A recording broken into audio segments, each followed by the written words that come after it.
Министерством труда, занятости и социального развития республики уже заключено 1726 контрактов на сумму почти 192 миллиона рублей. Это 58,3% от годового плана. Общее число получателей помощи достигло 6 тысяч человек. И вот как эту информацию прокомментировал глава региона. Для нашего региона, где уровень безработицы остается высоким, такая модель поддержки имеет стратегическое значение. В отличие от разовых выплат или просто содействия в трудоустройстве, по которому, к слову, заключено 981 соглашение. Социальный контракт, направленный на поддержку самозанятости, дает долгосрочный эффект. Люди не просто преодолевают сложную жизненную ситуацию, но и создают основы для дальнейшего экономического роста, снижая нагрузку на бюджет. Социальные контракты в Ингушетии охватывают несколько направлений: содействие трудоустройству, развитие индивидуального предпринимательства, введение личного подсобного хозяйства и помощь в преодолении трудной жизненной ситуации. Наиболее значимый эффект программа демонстрирует в сфере самозанятости. 365 контрактов по развитию ИП и 300 по ведению ЛПХ создают альтернативу традиционной занятости.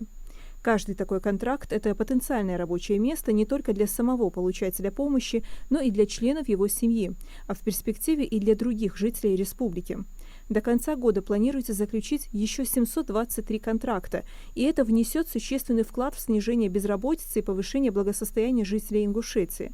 Развитию самозанятости способствуют и льготные налоговые условия. Ставка для ИП и самозанятых снижена до 2%, что привлекает предпринимателей даже из других регионов. Кроме того, эта категория освобождена от обязательных пенсионных взносов, но может добровольно платить минимальную сумму для формирования стажа. Дополнительные меры поддержки включают бизнес-инкубаторы с льготной арендой, микрозаймы через Фонд поддержки предпринимательства и упрощенный электронный документооборот для самозанятых. Для участия в программах поддержки жители могут обратиться в Минтруд Ингушетии, центры занятости или МФЦ, зарегистрироваться как самозанятые через приложение «Мой налог» или портал госуслуг, а также получить консультацию по развитию бизнеса в центре «Мой бизнес». Всего до конца 2025 года планируется заключить 2449 социальных контрактов, а число самозанятых, как мы ожидаем, превысит 20 тысяч.